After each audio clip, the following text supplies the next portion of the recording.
Word Happy up. New Year. Happy New Year. Happy New Year. So episode 101. It feels Took good us- to finally be past that 100 block. Yeah, I for a agree. long time. It is episode 1. It's our 101st episode, and that's our first episode of 2024. It's, Oh, but that's perfect. Yeah. That makes total sense. yeah, makes it easy That's to what we count. meant to do. Yeah, it was just entirely planned Yeah. that Fuck way. What's up, Matt? Go blue, go yellow. Is it yellow? What's the other color? Blue. Green. Blue and blue. Blue and green. Green and white. We're not talking about that. That's right. Kickoff is in I think a couple minutes. Oh, okay. Sorry. We're talking hand egg. Sports ball. We're Yeah. playing- Maze, blue and maze. Yeah. Okay, thank you. Yeah. Right on. So what are we talking about, Jason? How not to choke. So yeah, I thought when I thought of this, as Keepers of Crafts competition coordinator, I have to come up with fun ideas of beer comps, and so I thought it would be good to see if we could get any participation. I think we talked about this a couple of years ago too, but why not revisit it? And just talk about some different fun club comp ideas that we've had and see if anybody will give me any ideas for future ones. But it really lines up with the one that we're kicking off at the next Keepers meeting, which is the beer generator, which is a Mhm. beautiful website that you built. It's not beautiful, but it does what it needs to do. But anyway, it's a cool toy. This will be the second time that Keepers have used beer generator, and we're going to be meeting on my calendar in front of me. I think January 14th at One Well, and we're all going to be together, and we're going to run this generator kind of together there, pick our recipes, and then go away and brew those beers, and then I think we're going to judge them in March or April, right? Yep. Something like that. So Something like that. I think March. So all things fun, homebrew comps. So not serious, not like super BJCP things. Kind of the sillier side of club competition, fun things for the members to do together. But before we get into that, I think more importantly, what are you drinking? I'll start. I got in the beautiful Michigan Brews glass. You can kind of barely see the logo on now, but Yeah. Further. I've got a Scottish heavy. It's a homebrew. So first lower ABV Scottish beer I've done. Mostly it's been wee heavies in the past. So that was a fun little brew. Nice. What about you, Jordan? I think I'm gonna have to go back and check, but the first time in probably 6 months, I think I'm drinking my own homebrew. On air. Yeah. Jason's face says it all. Holy shit. Besides the cider. Yeah, What you yeah. got? So I planned on 2 and 2 brews in December, only got to 1, but this is a English brown. I did one a little while ago, maybe early 23. Really enjoyed it and had been thinking about it all year. So I'm like, you know what? Fuck it. I'm just going to do it again. Hell yeah. So Right. I'm not drinking homebrew as usual. Although, as I was telling Brian earlier, I'm having some keezer issues. I was getting ready to brew again, and I think my keezer hiccuped or it's actually looking like it was my temp controller. Interesting. What temp controller were you using? So it was so it's my oldest temp controller, and it's one of the old is it Johnson controls? Mhm. Oh, yeah. I have that one, the A 15 or something. Yeah. Yep. 14 or 15 or something, yeah. Yep. It's always been great. And I don't know, I'm still not ruling it out, but I took the temperature controller out of the mix and the freezer is freezing again. But I got a lot of cleanup to do on that because unfortunately it had some cider, unfermented cider in it when it decided to no longer be cold. Which then created spontaneous fermentation and the eventual creation of vinegar because shit. I had to go a month. So I got some cleaning to do. But I did brew I did start mixing up some cold brew coffee to brew my coffee stout, which doesn't require the lagering capabilities of my keezers. So I'm hoping to brew yet this week. Nice. Nice. This is probably the warmest week you're going to have in a while to do it. Yeah, that's what I see. You're all indoor, aren't you? No, I'm outdoor now, but yeah, it's frigid. It is what it is. Yep. I've still got stuff. I was supposed to do a Vienna lager as my secondary. I've got all the stuff for it and all the yeast, everything. Just gotta find the time to do it. And I don't like doing it outdoors this time of year, but yeah. I'll do it at some point. I've never really brewed outside in the cold, other than for events. I mean, Brian and I brewed at Urban Rest when it was like 20 below zero last year. Yeah. But I couldn't really go in and out and shit like that. So I can set up like right outside my slider and manage it. Yeah. I do it in my garage. I just close the garage most of the way. So it's a couple feet off the ground, and it retains heat all right. It's still not super fun because it's still fucking cold. But yeah, so I'm not. I am currently drinking a German Pilsner. I'm always bad at saying these. Radeberger. Is that left over from Salmon Camp? Yep. All right. But then after that, there's going to be a Bud, a Hams, a High Life, whatever I get into. So. Beautiful. So I just jumped to Matt real quick. I don't know what Facebook group you want me to join, but I'm happy to. Just hit me a message. So Matt Mead created the West Michigan Homebrew Competitions and Judging Facebook group. No, okay. So if anybody's listening to this, go find that and join it. All right. It's mostly just to keep all of us judges and competitors in the side of this. Next episode is going to be on January 29th. It's going to be on beer flavoring. So we're talking about flavoring with fruit, flavoring with wood, extract, concentrate, artificial flavoring. We'll touch all of those briefly. I think all between the three of us, we've probably done all of those things. So I think we actually have some, pointers and some feedback. And, for Michigan people, there's a couple of suppliers in the area that offer some pretty good products. And so we're going to dive into that on the 29th. But tonight, it's competitions. Because what's happening on the 22nd, though? Oh, the hot sauce enthusiasts. Kalamazoo hot sauce enthusiasts are going to have our second ever. In 2 years, 3 years, 4, I think. 4 years.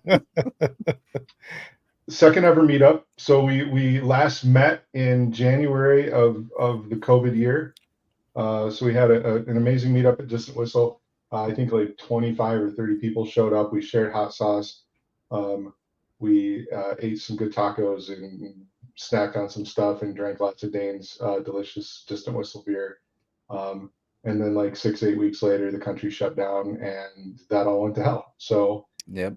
We have not been able to meet as a hot sauce enthusiast group since then. And so we're meeting back at the Distant Whistle on January 22nd.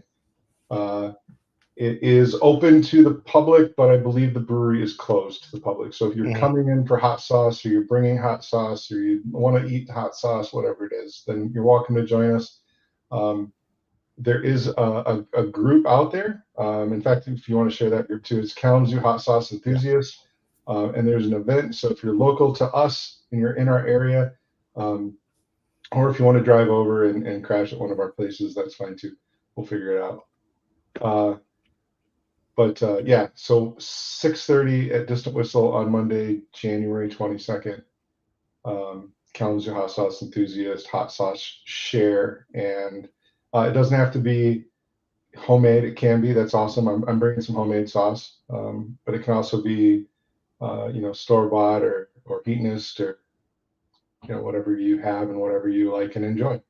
And we do everything from mildly tongue tingler to super hot. I will have some Pepper X sauce there, so we'll have the hottest sauce in the world, hottest non-extract. Yeah.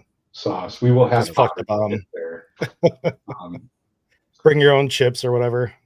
Yeah, bring your own chips. If there's a food that you like. I know Pregenzer, when he came last time, he brought some cheesy potatoes, which are an amazing vehicle for hot sauce. Hopefully he can do that again. I haven't talked to him yet, but I'm gonna, I think, make a crock pot of pulled pork again so that we can have some tacos or something to put it on. But yeah, bring your own chips, crackers, and then yeah, just all I'm asking people to do is buy a lot of Distant Whistle beer and tip bartenders well.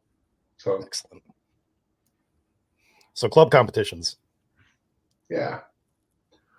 Specifically the beer generator, which I'm excited to show off a little bit. It's fun. I think the three of us maybe should generate a beer tonight. Maybe we can brew those beers too. I don't think I've been on it since the first time we did this, so I'm sure you've done updates to it.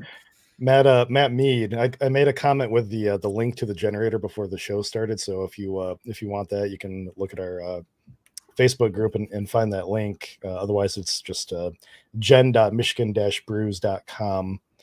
But Matt Mead, who's in the chat right now, was like the first one to run the generator a little bit earlier, right after we made that post. And the results are anonymous. Like there's nobody's name that are going to be associated with these. But Matt, since you're the only one that's done it so far, and it's up on the website, yeah, he says he did a rye Belgian. It's a rye monastic beer, so like a single, a Belgian, double, triple, all dried up, which is a really so the beer has to have more than 25% of rye. It has to be a single, a double, a triple, a quad. And it has to have a final gravity of 1.004 or less. So that seems like a massive amount of rye. Fermented with thiolized yeast. Yeah. What's the kicker, it looks like. So to get into this though, we should step back and actually talk about what the generator is. All right. So sorry. So if you've played any kind of like action RPGs or things like that, you're familiar with the terms affixes and prefixes, where you might get a weapon of some, slang that has this benefit or this bonus. And so what I think Brian has created is a generator that combines certain affixes and prefixes that for the most part him has come up with to combine different beer ingredient possibilities with different yeast possibilities with different themes or whatever. So how many are there, Brian? I know there's like thousands and thousands of very it was around the 26,000 range last I mathed it all out. 26,000 different possibilities. So and some of them are going to be a little bit easier than others. Obviously it's going to be a little bit harder for Matt to do a monastic style beer with a thiolized yeast potentially, but the very first rule of the generator, if you click on the rules, is it's just beer. Just use your best judgment, do whatever you can. The beers are going to be judged for our competition hedonistically. There's no style guidelines that we're going after anything necessarily, so it's going to be a lot of fun, and we'll show it on screen. There it is in a sec anyway. Yeah. So yeah, it's just beer. I think that's important to point out. It's just beer. This is meant to have fun. They are not meant to be like serious. In the past, we've done silly comps like cereal beer. Brew beer with a box of cereal. We did cookie beer, brew beer with a box of cookies. And those are fun, right? And they come up with interesting beers. Sometimes they're good, sometimes they're bad. And so I think that's what the spirit of this competition is. It's just to get people to do something outside of their comfort zone, do something fun, and get us together brewing beer and talking about beer and that kind of stuff. Anyway, I'll stop. If you want to share, Brian, I know you. No, that's fine. Maybe even before we get to the beer generator, itself more in detail, we can talk about club comps and stuff like that. Maybe end with the beer generator, just so we're not taken away from all the other stuff that we've done and stuff. I don't want to overshadow all the other fun we've had with our club, but why should clubs do fun competitions like the beer generator or the cereal beer competition? I think it's for that. Like, I know a lot of clubs out there do style specific competitions, and the purpose of that is to, pick a style maybe that the club needs to improve in, or when Keepers has done that in the past, we try to pick a style that maybe not everybody has brewed. Um, and so we want to get people to try to step outside their comfort zone in that aspect, but learn more about a style, get stylistically better, from like the BJCP guidelines, that sort of thing. And that's cool. And we're all for that. And but I mean, I think a lot of us get that through just entering competitions. We get that feedback. We follow the style guidelines, and we get kind of into that rut. I think where it's fun and where it might be more interesting and while still kind of teaching you technique and uh, more of the artistic side of it, the recipe design and how things interact with each other, is to do some of these silly ones. And so that's where, we've talked about this before, I know, but we've done the cereal beer competition. That was the first one we did like 8 years ago now. 7 years ago. There was a lot of good beers that came out of that, I recall. There were, but it was like using alternative fermentables. It was understanding how the sugar that you added, from the cereal reacted, what flavor profiles you got off of the cereal. Some people went basic and used, corn flakes, or I think somebody used Kix or something like that, which is like just going to give a wheat flavor. Others, my favorite at the time was actually Drew's Graffle Jacks. Right? Graffle Jack. Yeah, I think that's what he called it. Yeah. Apple Jacks Graffle. That was, fucking amazing. What did you guys do? Do you remember? I didn't do one. We didn't? Okay. Nope. I did a Raisin Bran Belgian Dark Strong Ale. I remember liking that one a lot, Brian. Yeah, it was really good. And Shayna helped me separate all the raisin from the bran. And then I think I made a syrup out of the raisins, and then I mashed with the bran and used the syrup as sort of like the, Belgian candy sugar. And yeah, it was fun. Yeah. Exactly. But it got and yet you still kind of followed into that Belgian strong, you leaned into the dark fruit, the raisin, the prune qualities that you're going to get off of that, and accentuate it in the beer. And I do remember it was good. And also the raisin bran itself, bran adds, I think, an interesting flavor to beer. That's the only time I've ever had it. I don't really recall what it tasted like anymore, but it has to add something, right? Yeah. Everybody knows I did Looper. I did my Fruit Loop Berliner Weiss, and that was super fun. And I continue to do it. Also an awesome beer. I remember that was one of the competitions, or the fun competitions, where I wish I would have participated in. I don't recall why I didn't. We'll do it again. Probably just time. But we have like our members right now, like half of the ones that are active in the club weren't even around at the time that we did that competition, probably. Yeah, so. That's right. I mean, that was a long time ago. Yeah. Mm-hmm. So it's it's important to do these fun things just to get people to do something new. And we did the same thing with cereal, or that we did with cereal, we did with cookies. And again, it's kind of I think the winner of the cookie beer comp was a peanut butter cookie, right? Ron's, I think it was something like that. Yeah. Yeah, it was some sort of Girl Scout cookie, wasn't it? Maybe. I thought it was a Girl Scout cookie, but anyway, it leaned into those flavors, and I actually, in that one, I brewed a terrible beer.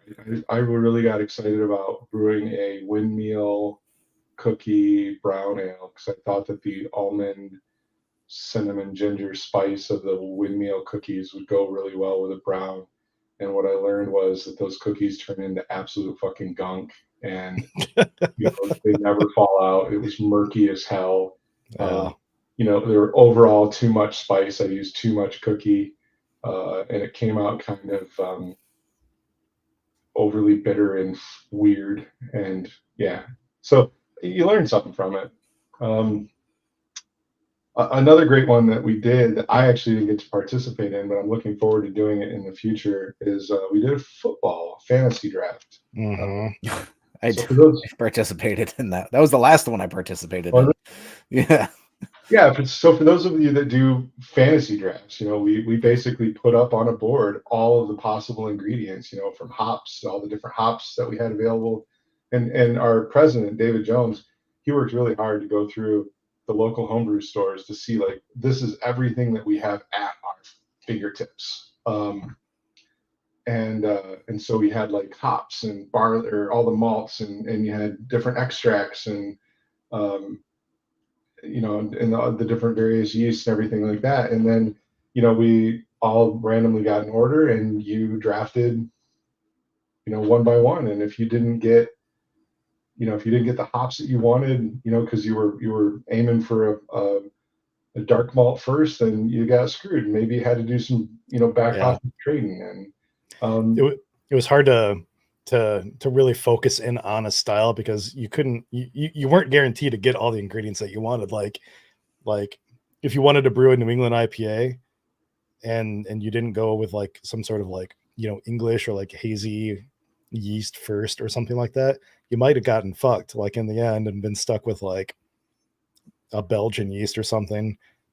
So what are you going to do with the Citra hops that you chose first and this Belgian yeast now? But we did snake draft.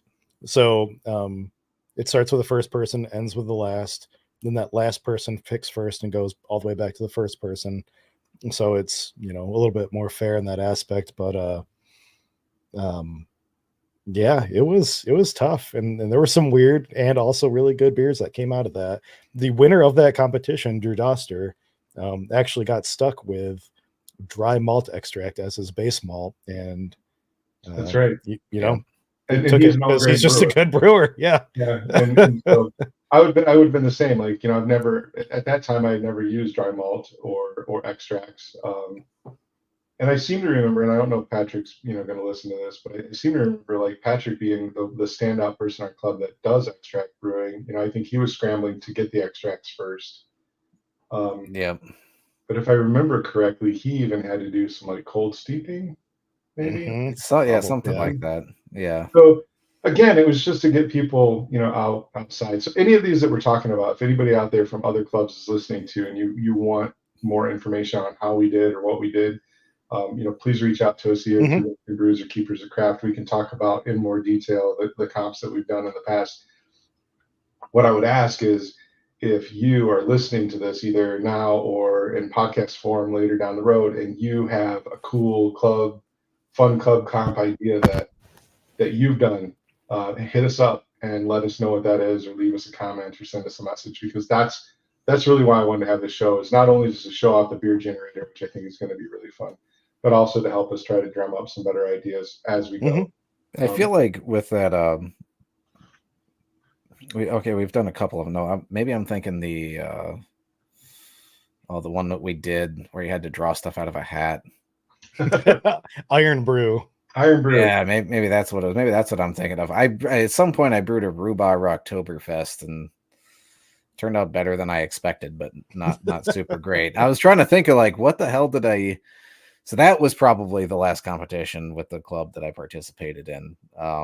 The fantasy draft one, I cannot recall what I got. I think it was another Oktoberfest style, but I wish I knew what it was. I feel like we had like extra requirements though. Like didn't we have to add in like a certain fruit or something like that? Some sort of weird adjunct. Yeah. Wasn't that like the 7th round or something? I'm glad you brought Iron Brew up, because I think I blocked it. Well, if we're going to talk about successful competitions, we should talk about unsuccessful competitions too, probably. Yeah. So you run into that, right? We're trying to do something fun. We want somebody to do something a little weird. But you got to remember this is money, and it costs anywhere from 30 to $60 to brew a batch of beer, and somebody doesn't just want to throw that away on some bullshit. And we understand that, which is why I like the generator, because I think it gives you enough leeway to roll again and shit like that. But cereal beers are easy, cookie beers are easy. The football draft, like Jordan was saying, pulling something or even having to pull a fruit or something, it's workable. We did the iron brew and we decided we were going to create this list of random ingredients. I think we had like 50 or 60 ingredients, and we're going to put them all in a hat. We're going to draw three, and whatever three came out of the hat, everybody had to go and brew something with those three ingredients. And it was horrible. In fact, I actually remember we drew the first time, and everybody in the club was like, "We're not brewing with that." Yeah. Yep. Yep. And so we put them back in the hat, and we drew again. And I think what we ended up with was cherry, nut, because we wound up just saying nuts, a nut, a cherry, and was it kiwi? Oh, I think it was. Yeah. Yep. Yeah. Yep. So, because I think I won that damn comp, and I don't know why. But I did a I mean, your beer was pretty good outside of it being a little snotty. That you remember the snot? Yeah. You got that snot. I made this beer, and and anybody's listening to this goes, well, coconut's not a nut. We know that. As a club, we made the decision to allow it to be a nut in for the sake of that comp. And I had made this beer and I ran out of time, and I took coconut extract, basically this coconut flavoring, and I dumped it in the keg or the carboy or whatever I had, and thought I mixed it up really well and brought it to the competition. And the coconut had settled out, so when they were pouring some of the pours, there were like some coconut extract snot, as Jordan so nicely described it. Yeah, I mean, it was that or mucus, and I felt like snot was probably more appetizing. But the thing is, we did cookie beer, and like, say 15, 18 people in the club participated. We did football or fantasy draft, and we had like 16 or 14 people participate. We did iron brew, and we got 9. I think it was 7. Really? I thought it was 9. Or maybe been 7. Yeah. Nobody wanted to do it. It was under 10 for sure. And it was shit. And it was a shit idea. We'll never do iron brew again. Just because of the randomness of ingredients. I think it's a great, and this is, I'll pull up probably one of my largest complaints with a number of competitions, not necessarily just club, but I think the idea of it's really good. But with some of these like randomized competitions, like say the fantasy draft or iron brew, I think you kind of need to take a step back and pull some of those wild and weird shit out of it. Yeah. Because like with like the draft, like you're not going to get the ingredients that you want, so you're going to have to put together a beer with basically the kitchen sink anyways. And this is going to be the same thing with an iron brew. Like, just like if we got rid of like one of those adjuncts in iron brew, we probably would have had a lot more people come in. Probably. But so like tempering that side of like, how crazy do we want to get with it? Because it's going to be beer. I mean, I want to drink beer. If I don't think I'm going to be able to come up with a fun beer, I'm not going to put it on tap. Yeah, and that's it. That's the thing is we want to come up with something to challenge the membership to try something new, but we also want it to be something that's feasible and that's drinkable, and that people are going to want to try. We've had really good ones before. We had really good luck with the cereal beer competition. We had really good luck with the cookie beer competition. We've done other like little fun comps where, more mixer style to get people in the club involved with each other and meeting new people. Those kind of comps are fun. and we've had good beers come out of that. But you can't go too crazy, So that's why I'm saying Iron Brew I think is dead. I'm looking for more ideas, different things we can do. But yeah, it's trying to keep it within reason. Now I think it's still important too, and we do.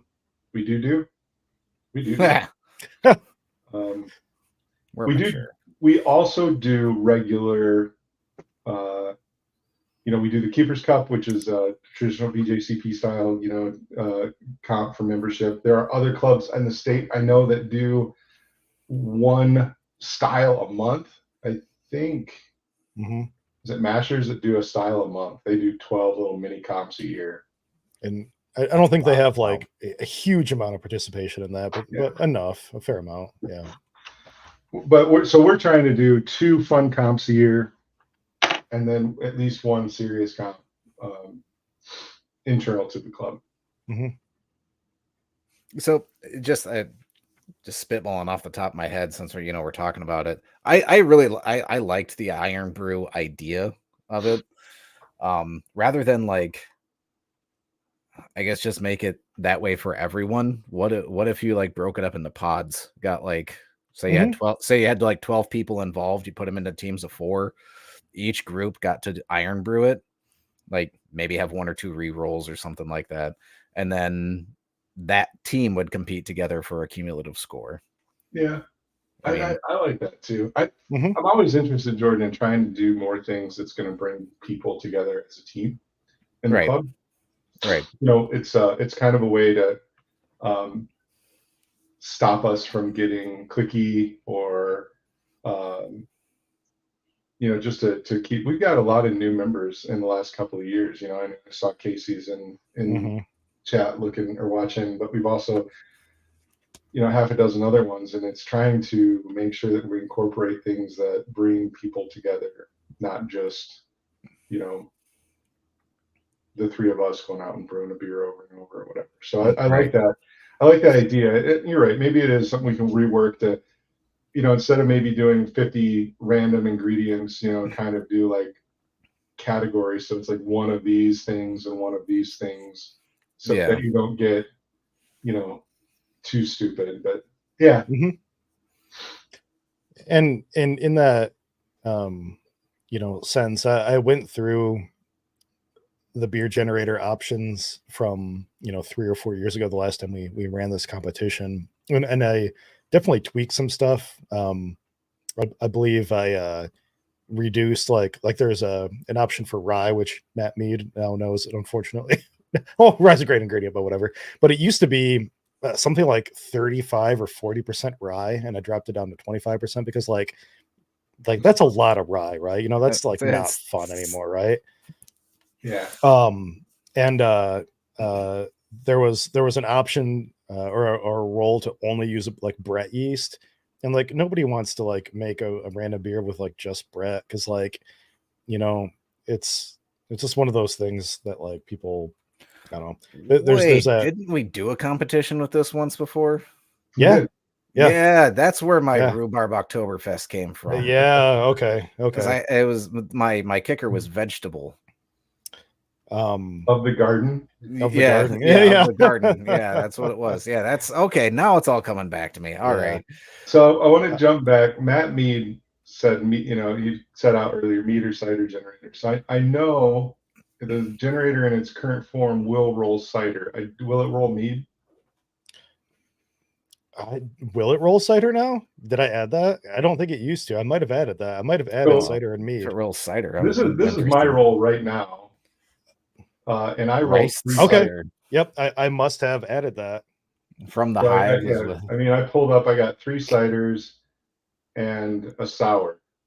That option 1, I don't know about rice or how you would get that. That might be interesting, but shit, like cider and honey. I mean, well, yeah, from the hive, like this has got it all. You're right. So I've got basically have to do a graph. Oh, I don't know. Did you enter your email? You have yours up? I did. Yeah, this is mine with my email. Okay, let's just do yours now. I was gonna say I can pull it down if you want to share your screen, but No, just go ahead and do yours. So I mean, if we talk through this, so you get 4 options. The first time you sign in, it's tied to your email address. You get 4 options. Each option should have 3, like I said earlier, affixes, prefixes. So this one, like rice cider from the hive, fermented with an English yeast. So I've got to have at least 25% of my grain bill being rice based. I have to use cider. And like Brian just says, probably just use store-bought juice like Mott's because he makes amazing cider with Mott's juice, which I've done once, and I don't think it turned out as good as yours. And then from it's the also hive, the middle of winter. You're not going to find. Yeah, right. And then for this one, from the hive means that the beer recipe must contain at least 2 pounds of honey. So, and then on top of that, going back to the top here, I've got to ferment it with English yeast.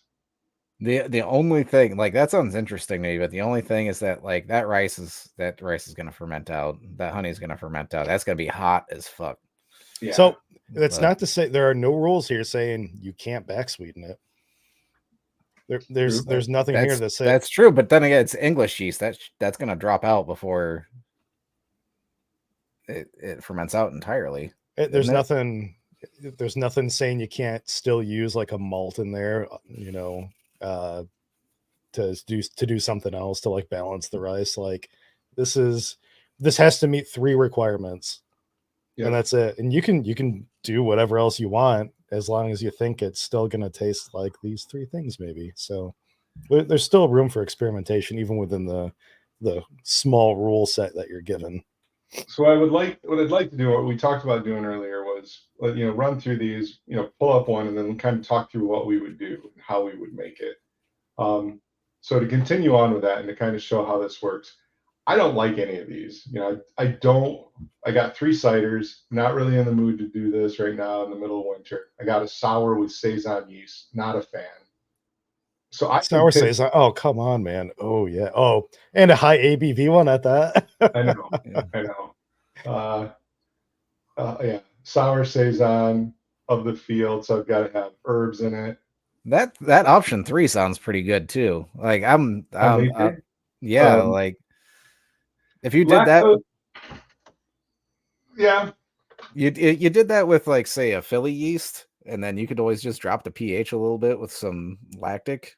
And then, so we've only got 2 1 pound of lactose. I mean, I know 2 experiences with Philly yeast and apple cider that turned out to be absolutely horrible. One was me and one was Brian. Yeah. So I don't know that I would ever introduce Philly sour. Yeah, that was tough. I thought I did one. I don't think it turned out bad, but maybe I'm dreaming. I know I was planning on it. Ours turned into battery acid, like enamel melting. Yeah. Horrible battery acid. I wonder. I should test the pH of my ciders because oftentimes they're pretty low. So if you run the generator, you don't like any of these options, you have the chance to re-roll. When you re-roll, you lose one of your options. So if I do this now, is it lost at random? What's that? Is it lost at random? Yeah. Oh, you lose one of your options. Mm-hmm. Okay. One, yeah. So I see. Now I mean instant throw here. All of these pulled up wheat wine. Oh my god. I got a Belgian wheat wine, a German ale wheat wine, 2 session wheat wines. Yeah. Yeah. So some of these, I try as best as I can. I love this one though. Of the mitten means all of your ingredients should be, Michigan sourced, excluding the yeast. We understand that's a difficult thing to do. But so again, I can drop all of these, but I'm going to lose a choice. I'm going to get down to 2. Your little graphic is cute. I like it. I don't know where I found him. I'm almost positive he's royalty free. if somebody ends up watching this that owns that sometime, don't sue me. Fruited cider of breakfast. Fruited cider of the breakfast. So I've got to have fruit. It's got to be a cider. and I've got to have a whole box of cereal. I could do that. That would be simple. What, like off the top of my head, I think that one would be. I mean, it would be easy to fuck around and go Apple Jacks just to complement the cider, but I think that's a little pussy-ish. You calling out Drew? No, because I mean, Drew did a true graffle with it. He did graph. Graph, sorry. You just Well, he called called it it graffle because of graffle, apple. yeah. Yeah. So this is a cider. I think being full apple cider and Apple Jacks might not be good. Might be interesting to do some kind of chocolate cherry cider, you know, with some chocolate cereal. Use cherry as my fruit and cider. I don't know about the German ale yeast. That's pretty whatever. I don't think that really impacts this too much. No, that'll be fine. No, Yeah, that'll be There's good. so much other flavor going on here that the yeast isn't really going to bring anything to the table. The only thing I would say, I've used a number of different yeasts with ciders, is that German ale yeast is not going to leave you a whole lot of apple character at the end.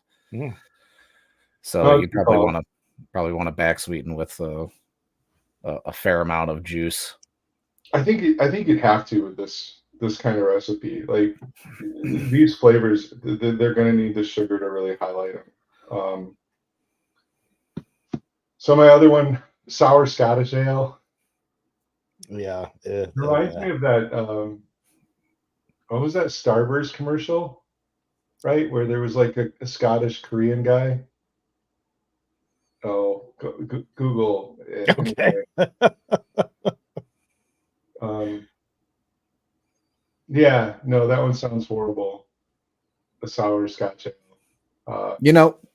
I'm still thinking on that first one because I'm going on this journey with you. You could go with that first option. You could go with a cereal like Blueberry Morning, and that's your cereal and some fruit, and you're gonna get that blueberry flavoring. You're gonna get that honey, like corn crispy flavoring out of it, and that'd be a solid option.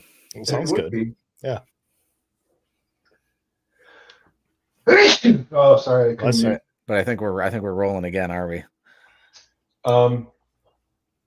Yeah. I mean, it's funny. I captured the option one because I'm interested in it. But anyway, just to show it, finally, if you say screw it and you're going to roll it, which I think is what Matt did earlier. Yeah. You just get left with one, and then this is it. This is your beer. So this is the beer that I'm brewing in this scenario. Oh, fuck me. Smoked.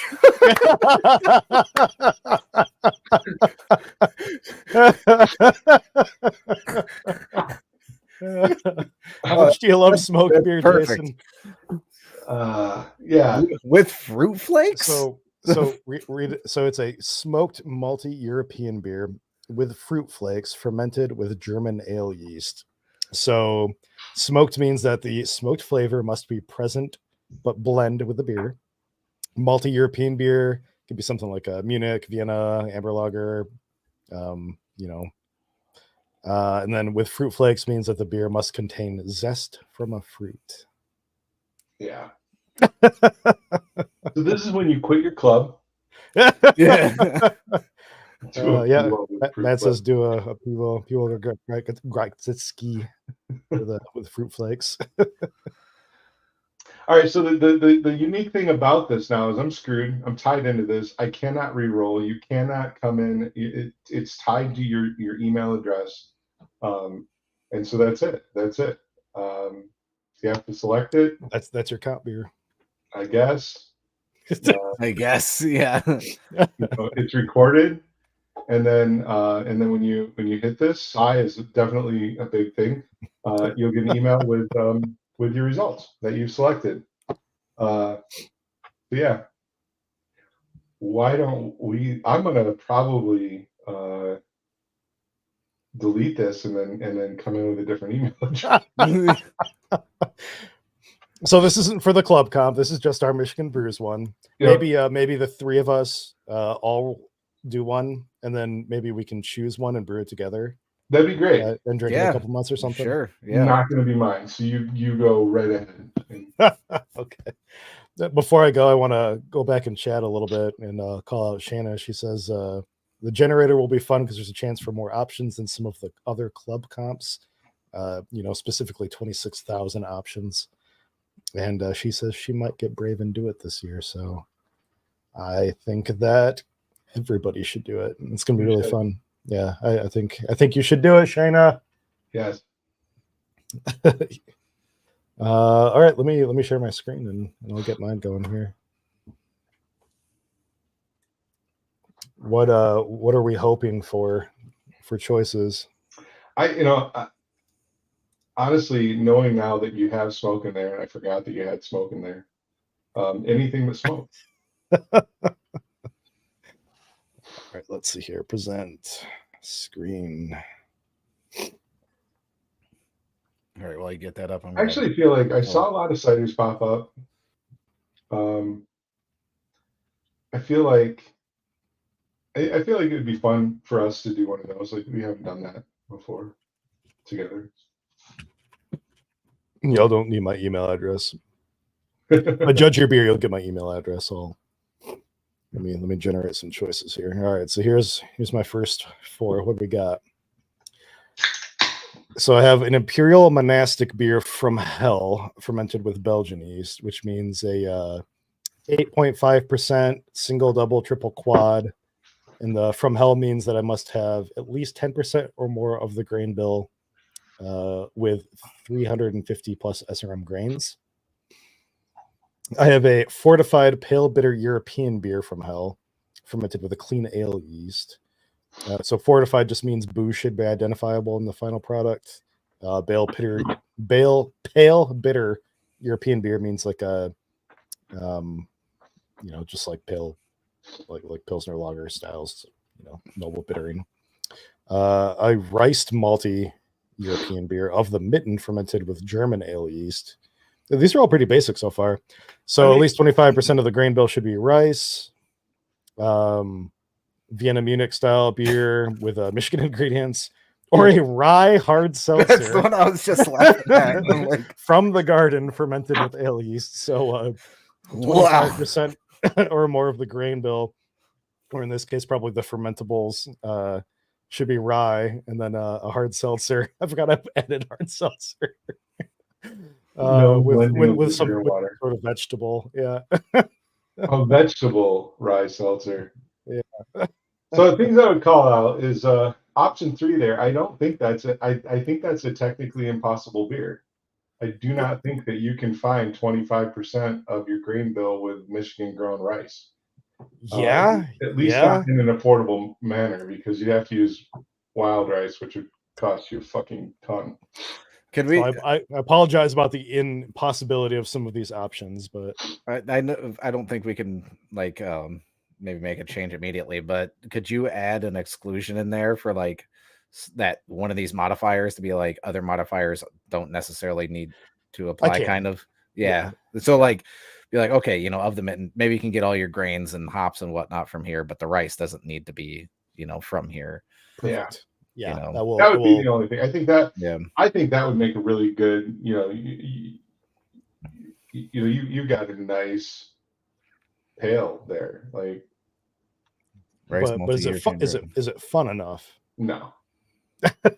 No, it's boring as shit. It is, yeah. But it's gonna make a good beer, and that's kind of what the competition's about. That's the thing is, there's going to be that talking about that comfort level. Not everybody has to go crazy. I mean, there's going to be some members that are going to be like, yeah, I got a brilliant idea with this, and I fucking love it, and I'm going to make a good solid beer. And I mean, cool.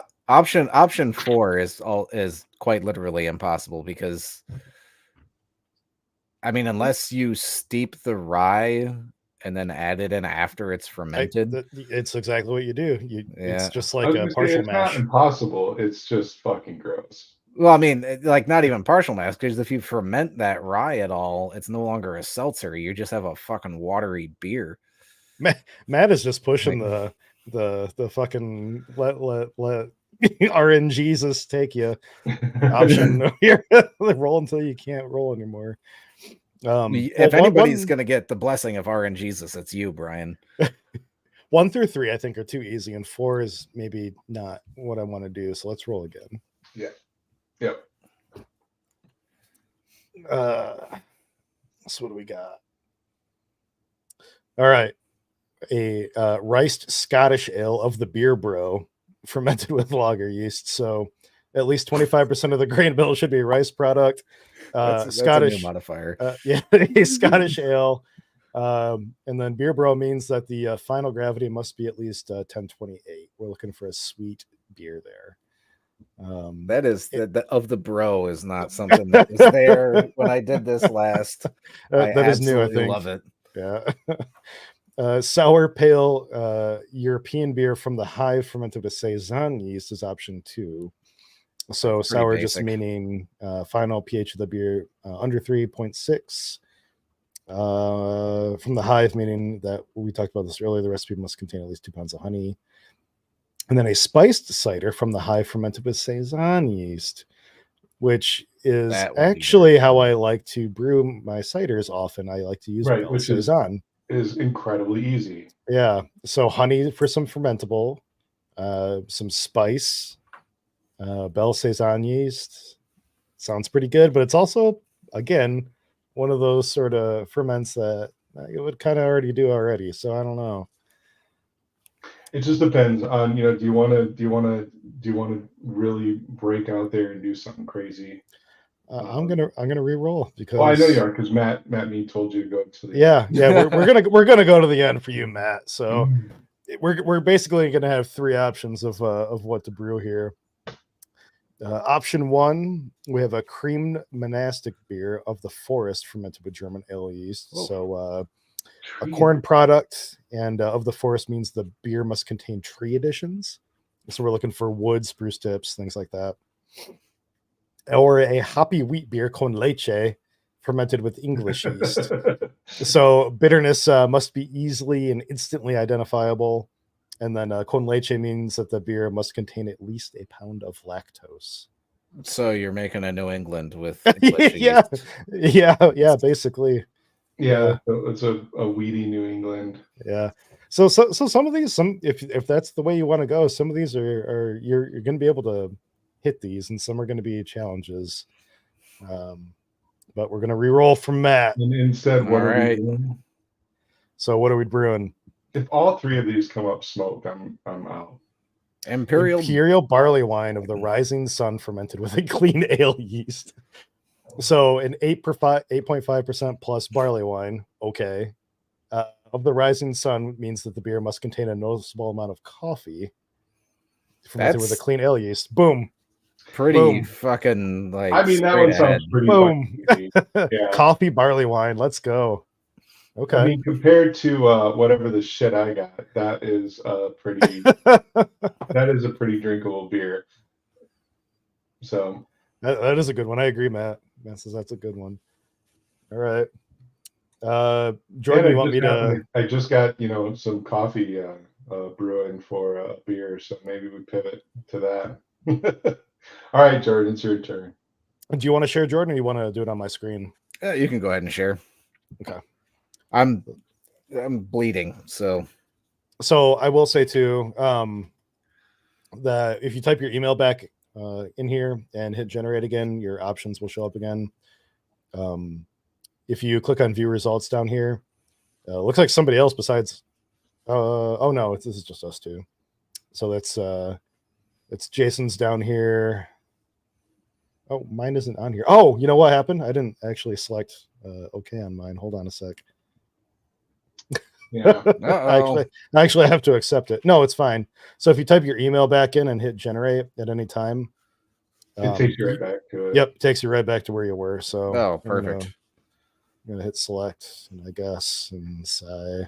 So I'm looking at my email that I got from the generator, and it says that was a pretty weird choice, but okay.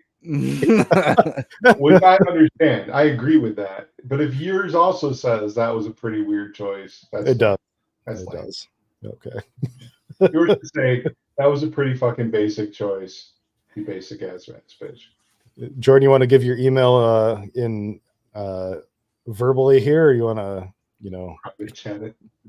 paste it to me or chat Yeah, it to I'll me. paste it to you. Sorry, like I don't know what I did, but like I don't know if you can see. Oh it. yeah, I've got, okay. like, Yeah, I see the spot. it's. It's a spider bite. I don't think it's. I don't know. I honestly don't know what the fuck it is, but it itched a second ago, and then I scratched it, and Or now you're gonna get an Of the Vampire beer. Must be made with drops of human. Yeah. I'm putting my email in the thing. I think you know Okay. it, but Yeah, I just didn't want to have to go and.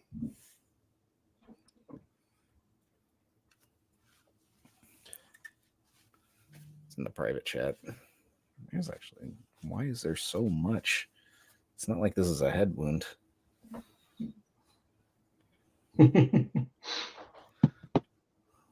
Oops. Not mail to. Okay. All right.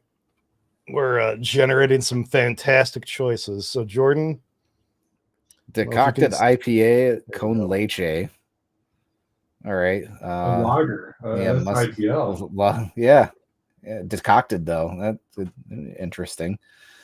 I mean, I'm not going to roll through all the choices because we've covered most of them. If we come across something that's new, a fortified wheat wine of the beer bro, fermented with lager yeast, another lager. So wheat wine, fortified wheat wine. All right. Hoppy Belgian-ish beer of the hive or from the hive with saison yeast. That's kind of interesting. You do, yeah. There's Belgian saison yeast, yeah. Yeah. Yep. I mean, that one seems pretty basic. Yeah, absolutely. And then creamed Scottish ale of the field. Okay, fermented with Hefeweizen yeast. So yeah, I don't see how that's gonna work. But what's of the field mean? Effie. The beer must be herbed. Oh, mint, basil. Ooh, yeah, that would or not be whatever. good. I mean, doesn't not those two necessarily, but just any herb. Cilantro, Scottish ale. So weed. I mean, why not? All right. Yeah, let's roll it. Time. Yeah, I was just saying, I just brew time this year. I was just like, I could. Hey, smoked IPA of the mitten with English yeast. All right. I mean, that could be good without the smoked part. I don't mind smoked beers. I don't hate them like Jason, but I've never brewed one because like a 5-ounce taster is usually all I can handle. Yeah. And I don't want 5 gallons of it. Fortified historical beer of the field with Hefeweizen yeast. So I mean, that's interesting. It tells you to go to the BJCP to read category 27 for what a historical beer is. So I think it gives you a lot of. Yeah, I was just going to ask about that. Like, how would I be able to do a historical beer with Hefe yeast? But it's just a lot of maybe, yeah. And then hoppy cider all dried up with Hefeweizen yeast. That could actually be pretty good. It could be good. I've never brewed a cider with heavy. Yeah, never had. I'm just thinking that, like, that actually sounds like it could be really. If you keep the temp warm enough to get those esters rather than the cloves, although the clove might work pretty well too. I feel like you're gonna need some like amylase or something to get it to dry out that far. Probably, yeah. Well, so here's the thing about those phenols is that cider by itself doesn't necessarily contain the precursors that malt does to for those POF positive yeasts to produce those phenols. I think it's something what is it? Vinyl glycoside, vinyl something. God, it's like right on the tip of my tongue. I can't remember right now, but VDK. God, I don't know, but there's precursors that to make those phenolic like flavors, and cider doesn't necessarily contain enough to produce like a noticeable amount, which is why like Belle Saison yeast produces like a pretty good cider without producing like phenolic flavors or anything like that. So it could be you might just get, I don't know about the esters or something like that, but you might end up with like a pretty awesome cider. I just took a snip of it because I was like, I want to remember that because I definitely want to try brewing a cider with heavy yeast. Yeah, Matt Mead says Bananas Foster cider. A friend made one with a heavy yeast. That sounds pretty awesome. Yeah, that would be. How did he get the caramel flavor in there? Did he like back sweeten with like burnt sugar or something? I don't know. He can answer whenever he has time, but that would be quite good. Yeah, fucking let's do it. Two choices are that dried out. Are you able? I mean, if your beer had a final gravity of less than 1,004, are you allowed to back sweeten it? Ooh, that's a good question. I don't know. Use your best judgment. Yeah, that's one of the rules. Right on. I think that you can. Well, you created Maybe. it, so I don't know. Yeah. That's all right. New one. Yeah, Imperial Sour Fermentable of the Rainbow.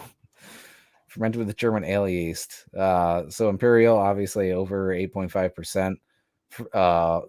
Sour fermentable, wild kettle or yeast driven are all appropriate. So pretty much whatever you make a sour. And then of the rainbow means the beer must be tinted an unnatural beer color. All right. But this doesn't necessarily have to be below 3.6, so it doesn't have to be truly sour there. Yep. There's a the designation sour, like on option 2 here. Yeah. Specifies that it has to be under 3.6. Yeah, that's sour fermentable. Yeah, doesn't have that restriction. So I think it could be some funner shit here. Some funky. Could be funky. But I mean, yeah, so for something like this, like a sour fermentable, I mean, honestly, the direction I would go is make a, imperial beer, toss. I mean, just because I'm a fan of it, I don't want to have to kettle anything. I'd probably just throw Philly in it and then like throw some of that what is that pea flower dye or whatever, make it like bright purple. The butterfly blossom. Yeah. Something comes to my head is trying to pull off like a Flanders red here and then make it green instead, just to be shits and giggles. So the only thing that would get me away from that, and that's kind of the direction I was going to, because I actually have a Flanders sitting in here in the basement. I still have a keg of our Flanders from the barrel, Brian. Ooh. I want to try that. That's I blended a lot of that into my beers, and those were the beers that took NHC medals. That's that. My plan has been to just brew a blonde and then blend with it a bit. Yeah. A gallon of that Flanders into pretty much any other sour is excellent. Yeah. That's kind of the direction I would go. If I went with a red, it's gonna be really hard to get it to be an unnatural color. So to actually get that color to shine through tells me you're gonna have to do something that's like bright and clear initially. Yeah. Although, you ever watch the Red Green Show? I have. No. Yeah. That just makes me want to be like a Flanders Red Green. Yeah. just fuck it. But you're right. It would be all murky as fuck. She doesn't find you handsome. At least she'll find you handy. There you go. I don't know what this show is. You're older than me. How is this? Oh my god. It's kind of like I don't know. Like I would maybe even say it's like a precursor to like Letterkenny or something. Like okay. Yeah. Oh god. Kinda. Okay. Yeah. just wonky Youper humor. Although I think they're Canadian, aren't they? Yes, they are Canadian. Yeah. Keep your stick on the ice. Yep. Keep your stick on the ice. All right. Imperial. What? pale bitter European beer of the Beer Bro. Mm. So we're making with German ale yeast. Okay, so the Imperial and the Beer Bro do go together a little bit. Yep. So yeah, it's okay. yeah. European and German kind of go well together. So I mean, out of the three that we're stuck with, this is the easiest by far, mhm. and I think this makes a good beer. I don't know, it like a sweet-ish like Pilsner. I don't know. It's pale with so, ale yeast. Yeah, I it's don't a know. bit. It's a bitter. So like it Bitter. tells me that's This would it'd be like a sweet bitter Kolsch is kind of what we'd be looking at. Why are you going so light? I don't think nothing here says Pilsner lager malts. Well, pale bitter. Yeah, I very light specialty grains. noble bittering.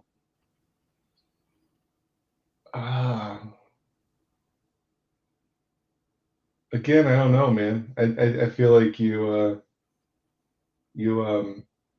go with like an imperial like pale. Go with a big fucking pale, and then maybe. So here's the way I see it. Jason's is probably the worst. Absolutely. Mine's probably Smoked, the easiest. So this one's probably right in the middle. What was yours again? Mine was like the coffee barley wine, basically. Mm. So Yeah, this one would be the challenge, I think. Maybe I think right? this one has more interesting. Yeah, I agree. Like All we don't right. want too easy or too gross or too hard. This is like right in the middle of where like the challenge should be, I think. Do they have or like German ale yeasts going to like function well above 8.5%? Oh yeah. All those will go to at least 10, 12. Okay. Yeah. All right. Yeah. So I think. Go ahead. I was gonna say I think that if we're gonna recipe design here a little bit, Yep. then maybe we want the extra attenuation. I don't think we want to sit at 1028 starting at like whatever gets us just to 8.5%. No. We probably want like 11%, so Yep. that like the 1028 has sort of that ethanol there to balance that sweetness maybe a little bit. And we'll probably I'm glad it says pale bitter, because we'll need that bitterness there a little bit too to balance some of that. So this is sort of going to be like barley Kolsch. Yeah, I was gonna say Kolsch wine. we're making an imperial blonde with German. Yeah.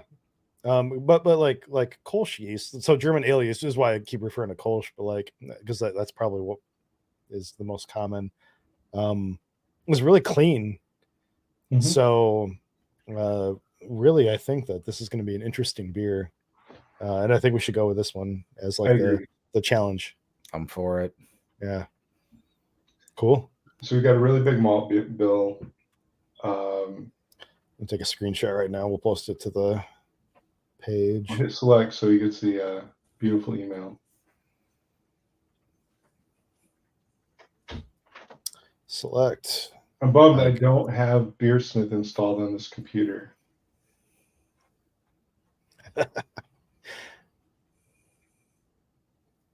Yeah, we'll maybe we can have a bonus episode sometime between now and the 29th where we actually design the recipe live. It can just be like a short half an hour episode or something like that. I don't know if you guys are down. Yeah. Yep.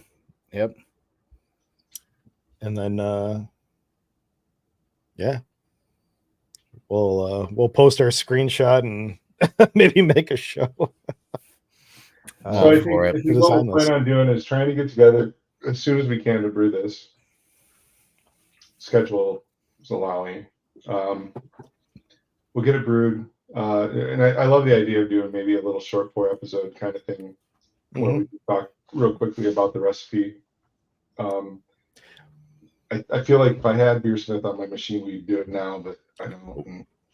I mean, I do if you want to do it now. I don't know. I got time. I got time. Okay. All right, let me over to Beersmith.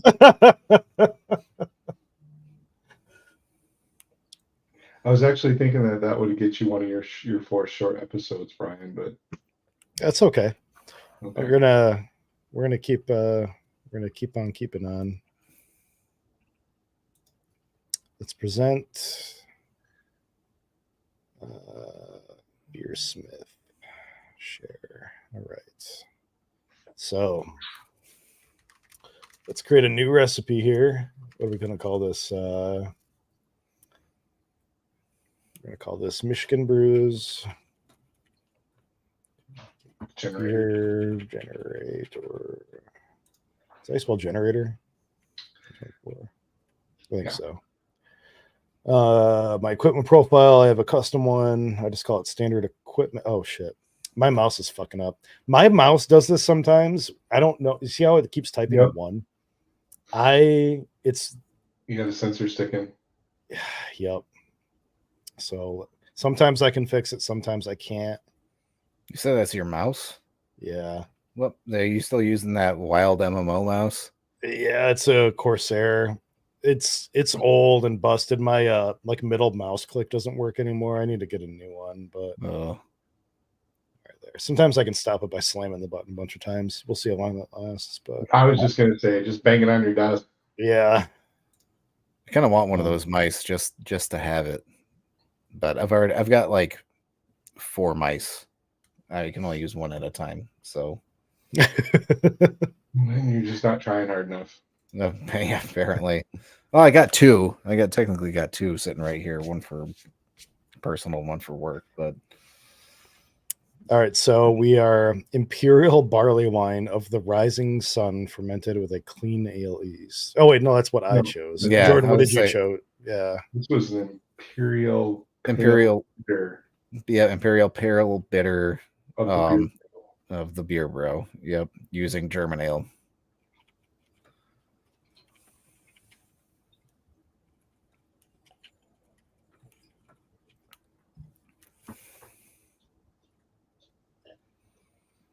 I'm just throwing those in here to have for reference. So, to start, pale bitter European beer. So,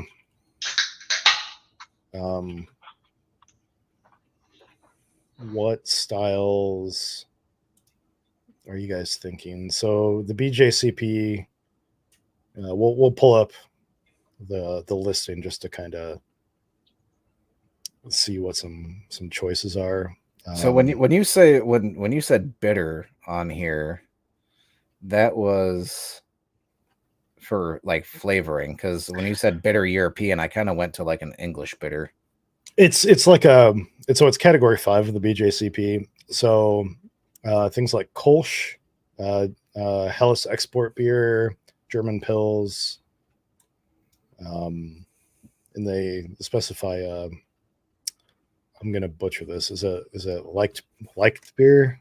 Liked beer? Fuck, I don't know. What? Yeah, I know what you're talking about. Which I've never brewed before. And I don't actually know if I've had even a homebrew example, but Kolsch yeast would probably do well for any of these. We're probably not going to get like lager characteristic that like a Pils or a Helles export beer would want if we're using German ale yeast, which is why I was saying maybe we target Kolsch. Yeah, I'm looking at other things in this category, or not. It's not category. Spirit. Southern Tier actually does an Imperial Helles lager. I don't know what it finishes out at, but it looks like it's. Yeah, but we're not using lager yeast, right? Right, that's the issue. Yeah, I'm with you on the Kolsch yeast. Yeah, So- I'm with you for that.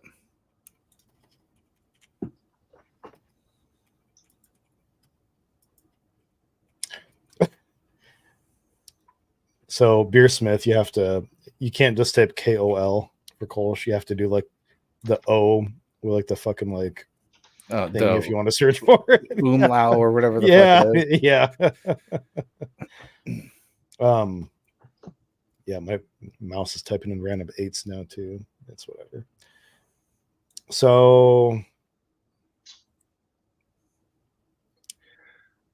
where do we want to start for base malt?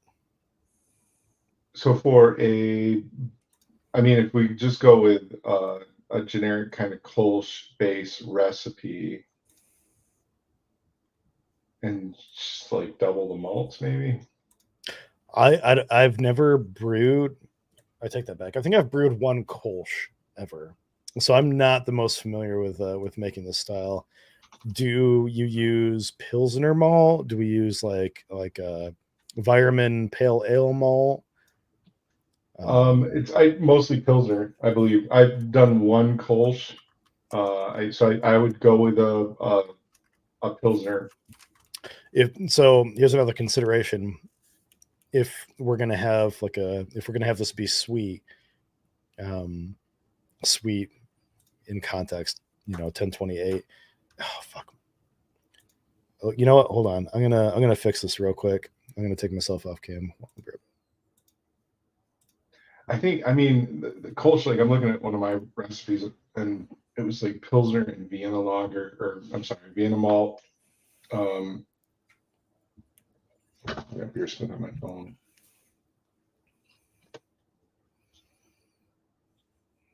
Yeah, I mean, I feel like Pilsner and Vienna is gonna be pretty much it. It's just how to get it big, and then the sweet, which I don't know when Brian comes back. I don't know, man. Do we just fucking put lactose in this motherfucker? That's an option. I mean, does that skirt the line of what the intent was for the beer brew? Gravity. I mean, because it's pre-boil. Yeah, I bet. yeah. I mean, it is going to affect FG, but so traditional Kolsch, Brian, should be usually like 60 or 70% Pilsner and 30 or 40% Vienna malt. Okay. So let's do like. But I mean, if you're doubling, then maybe go like 12 pounds Pilsner and then maybe 8 pounds Vienna.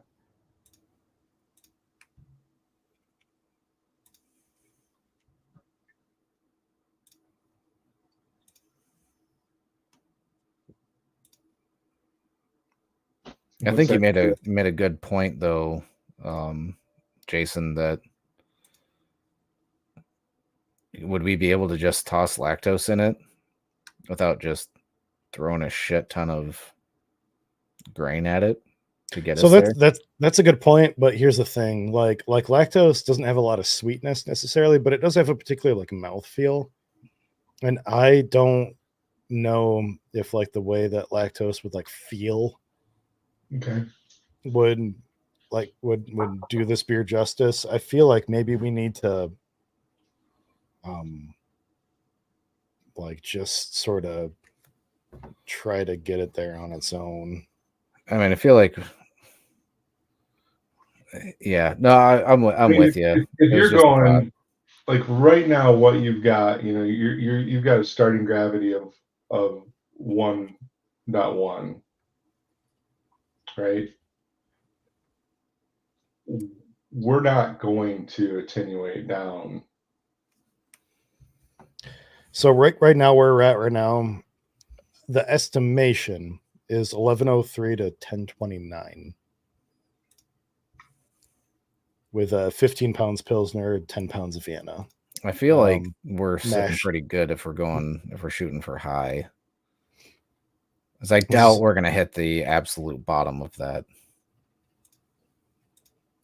This is that's just me though. Like Omega's Kolsch yeast and mashed at like 152. I mean, so this is calling it the final gravity of 1029. Yeah. So again, I feel like maybe it's the beer generator rules. It's within the spirit of the competition.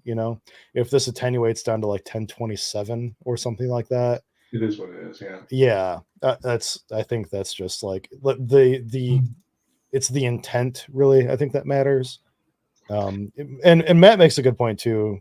I was going Maltodextrin to call too. that out. Yeah. I don't know if we necessarily need it, because I kind of want that like above. I want more than 8.5%. I think. Yeah, I know. Matt said so. Matt suggested maltodextrin to get it up there. I was thinking about the same thing, like, but I would, my mind went like Belgian candy sugar. But I'd be worried that you get some of that too much residual sweetness off that. And Belgian candy sugar adds those other like flavors that I don't know goes good for like a pale European beer. We'll get some of those like. I mean, why wouldn't it? Because I mean, essentially, you'd just be making triple without triple yeast. But triples don't use like the like darker candy sugars or anything like that. They usually use like table sugar to like help dry it out more. That's you're right. You're right. Candy sugar is going to dry. We're going to drop down below because it's going to be easy to eat up. Yeah. So if we just stick with just an overly large grain bill, I don't know. Will your mash tun hold 25 pounds of grain? I have a 15 that's right. Gallon mash tun if we need to, but I think so. I feel like this needs to be pretty fucking hoppy to balance out. Yeah, I agree. Yeah, my regular mash tun will hopefully barely contain this, but we can always use my 15 if we need to. But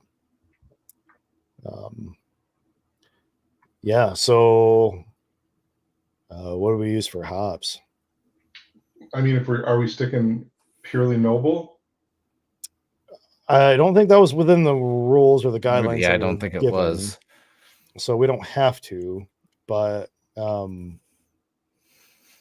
I mean, with it being a European beer, we got to stick with over the seas European style hops. Tettnang, Middelfra. That's the middle is probably what I would go with. I mean, so because it's a bit fruitier. Holler Tower. Holler Tower Blanc. Yeah, I like Blanc a lot, even though it's probably maybe not super traditional. I've got a ton of that still. It's like high alpha, which I think would probably want. Although mine's super old. What's 1 ounce at 60 give us? Well, here's the issue, right? So I clicked on this Kolsch style, down here. And it's given us guidelines based on a regular Kolsch. We don't necessarily want this bar to fit within, the grain right here, because we're going to want to have extra bitterness, like you guys said, to balance. I think it needs to be like 45 to 60, maybe. 45. Yeah. What's the flavor profile of Blanc, though? Are we going to get like spicy? It's sort of grapey, maybe. Yeah, and winey, if you will. Yeah. Passion fruit, grapefruit, pineapple, grape, lemongrass. Okay. Gooseberry. I like the hop. I think it's worked well here. That sounds good. Like the wine-like qualities. I mean, you got to think we're kind of making an imperial IPA. Bouquet of sweet tropical fruits, I think, lends to the higher ABV and the higher final gravity. Yep. I'm gonna pop in like barley wine ranges here, because I think that's sort of and I'll change it back. Yeah. But I think this is sort of what we want to use as like guidelines, maybe a little bit. Not color. No, color we don't need to pay attention to. Everything else, yeah. So here's what I wonder about too, since we're going like imperial, like if we add more Vienna, that's going to give us more color than we might want to. So like, would you be okay maybe like going Drop like it down to 20 and 30%. 5. Yeah, Okay, that's Yeah, it. for that. 30%. So let's try like, that's too much, but it still didn't. What if I do like 5? It's not actually. So it's not going to matter that much, it looks like, in the end. Yeah, no, I think he's probably looking at like. I mean, 20. we're That's still hardly doing sitting anything anyway. within, you know, that color range, you know, for pale, if you will. So Yeah. We're like That's- 17 and a half and 7.5. Yeah. Okay.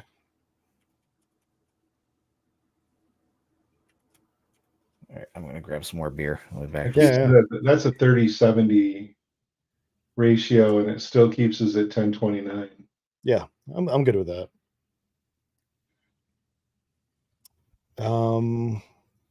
You got 3 ounces of Hallertauer Blanc boil? 2. It's 2. Oh, it's stuck. No, okay. Do we want to try like another ounce at like 15 or something like that, just for shits and giggles? It puts us almost like right in the middle there. want more of the flavor profile of the hop to come through to carry Okay. this. So yeah, I do think we need a late edition or even a Whirlpool. I don't know. Do you want like a, so this is at 15. Do you want like another like 1 ounce at like 5? Do we want all Blanc throughout the entire thing? Do you want to end with like a little bit of a middle fre, like 2 ounces right at like 5 minutes or something like that? So that's really low alpha. Won't do much of anything except add like, It's going to give us a little bit more of that noble-y. yeah. And I think in a Kolsch you want like a little bit of that, maybe a little spice, a little bite. Yeah, I'm good with I worry because again, you know, we're up to 57 IBUs, but again, this is like a 10% 11, You're gonna have to have 1103. the bitterness to carry it. So I opted for English barley wine instead of American barley wine here for levels, because American barley wine is far more bitter. I wonder if I choose this, if the slider drops way to the left, because this is almost not enough bitterness for an American barley wine.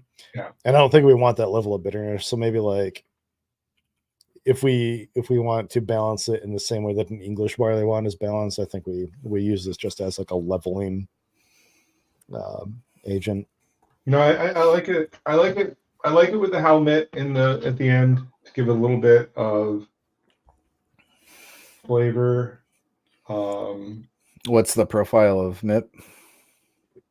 More of a traditional noble. Oh, okay. All right. So a little bit more spicy. Yeah, spicy, light spice, light herbal. Yeah. All right. Almost not. Just basically there to balance malt. Yeah. Almost always. Yeah. No, I like it.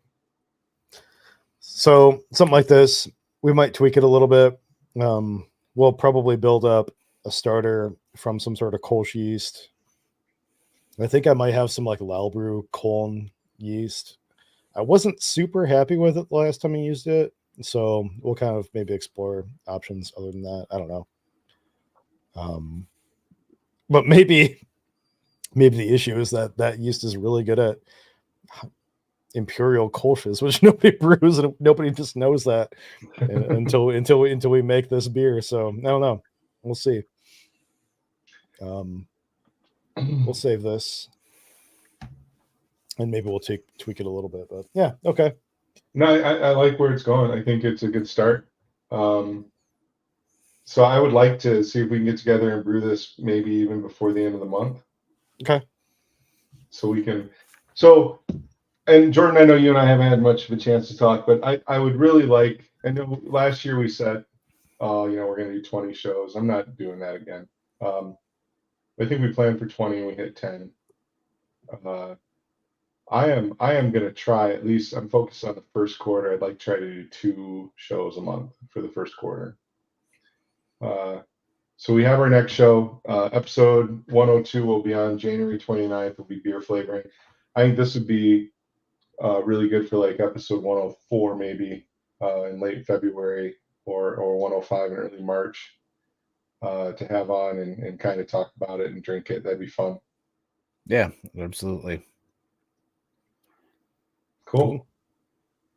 I will take the screenshot of the beer recipe and also the generated like guidelines that we got. Throw those up on our Facebook page. And yeah. So if you are a member of Keepers of Craft and you want to participate in the draft, or sorry, the generator, we're going to be doing this on January 14th at One Well. And One Well actually has a private room for homebrew meetings now. We'll be back in the I've not been there since then. Yeah, in a private room. So we'll have this up on a projector. We're gonna have fun. We'll have some beers and we'll be kind of picking our generator beers together. If you're not a member of Keepers and you're in the Kalamazoo area and you want to participate, come on down and become a member. We'd love to have you. So meeting starts at 6 o'clock on January 14th at One Well.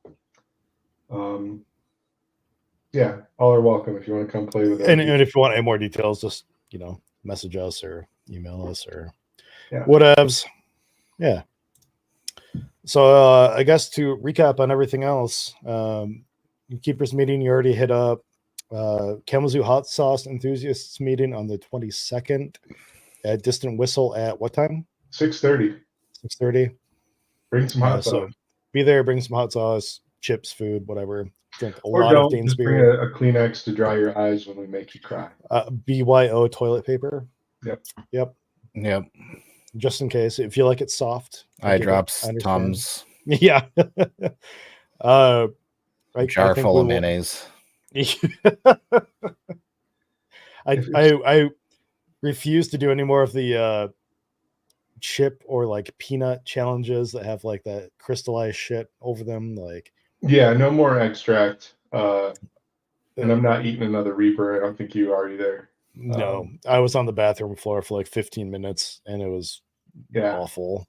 Yeah. But if you want to come and you want to bring your one chip challenge or your death nut challenge and you want to do it so we can all watch you. Yeah, 100%. Shit, maybe we'll stream it. That's yeah.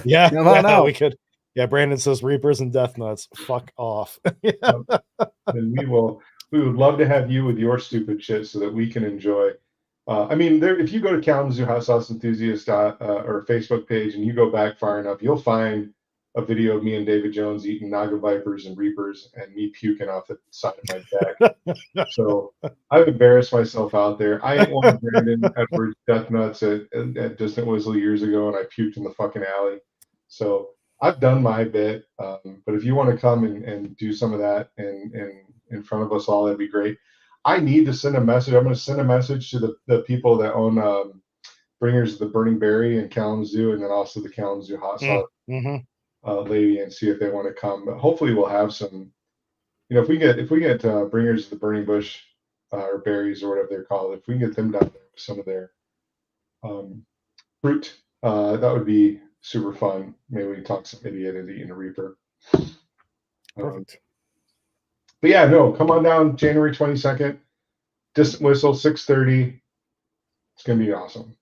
Our next show will be on the 29th. Yep, 29th.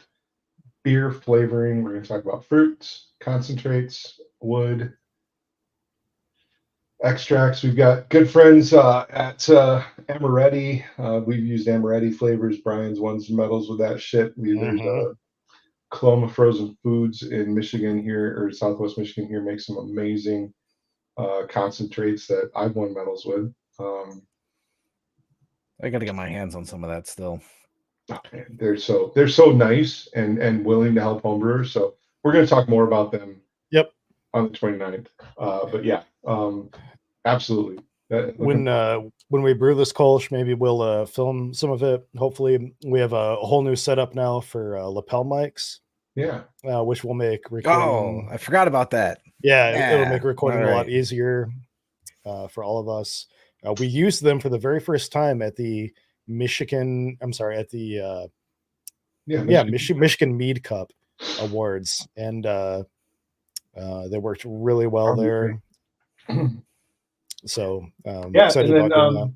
Let's see, it's January, so Michigan Beer Cup registration is going to be opening up in a few short months. More information will be coming, and this week I'm going to be working on writing a letter to help start begging for money and prizes. And there's a couple of people I'm going to reach out to. If you saw my post on Michigan Beer Cup's Facebook page, looking for volunteers to help us with fundraising from a few weeks ago, I'm going to get back to those people that replied. But if anybody else that listens to this is interested in helping us fundraise for Michigan Beer Cup, hit me and Brian up. We would love the help. It's just the two of us. And we want to really expand on the prizes and awards for the Michigan Beer Cup this year. But yeah, Beer Cup, I think registration is going to open probably sometime in April. Right? Sounds right. Yeah, why not? Yeah.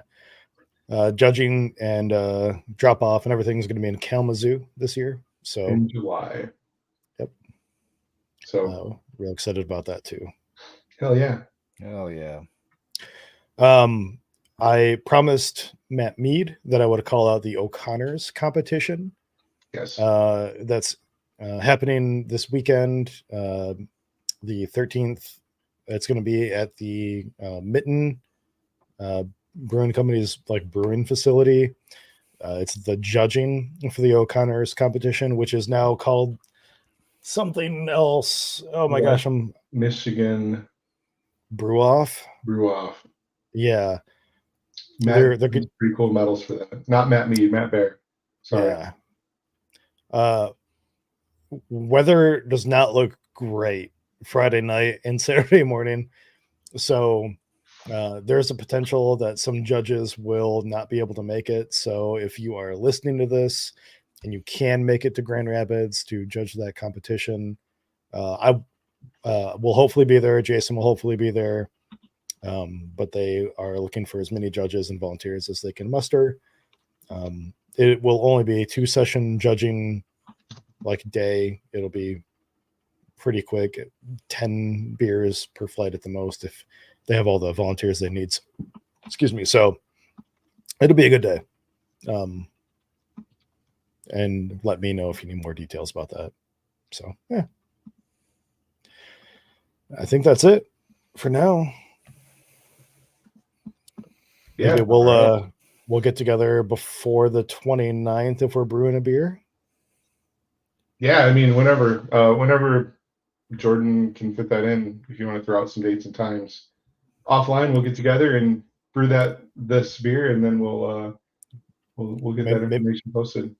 We'll either do a live brew of it or record some stuff and throw up a little, 30-minute, 1 hour, we can hang on. We can hang on after the show here, and I'll talk with you guys for a second. Perfect. Sounds good. All right, everybody else, thank you for joining us tonight. It's been a good 101. 101. I know Jason said this at the beginning of the show too, but I'm looking forward to being on a more regular schedule this year for the first time in a couple of years. I know it's been sort of whatever, but it still feels crazy that this is 101. That is nuts. That is nuts. It still feels crazy. So thank y'all. No. Yeah. And we just did this to get together and not be so bored during COVID and drink online. And it's still kind of why we do it. I mean, I know we only have a max of 10 people watching us live every week anyway, but I love it. It's so fun. But yeah, I mean, here we are, 3+ years later and 100 episodes. Crazy. Well, so, we said like the very first episode, or at least somewhere in the first, we're not doing this for money. We're doing this because this is what we want to do to have fun. And I still feel like we're holding true to that because I'm still having fun. And it's so not stressful to have to worry about oh, let's promote our podcast and get like, you know, this website and that website like promoting us to like, you know, be able to do this. Like we pay for it Yeah. out of our own pocket. Like, you know, there is a cost to using StreamYard, the service that we're using to do with our own branding, and there's a cost to, you know, buying our own ingredients to brew this imperial pale bitter European beer of the beer bro, fermented with German ale yeast. Yeah. But that's fun for us. You know? I still have that's shit hats, we're gonna do by anyway. the way. Oh, Yeah, okay. From like 2 years ago. I don't know who we owed those to, but I still and got Matt makes a good point too. He said this is them. tough night due to the Game so, night. Yeah. yeah. That's all right.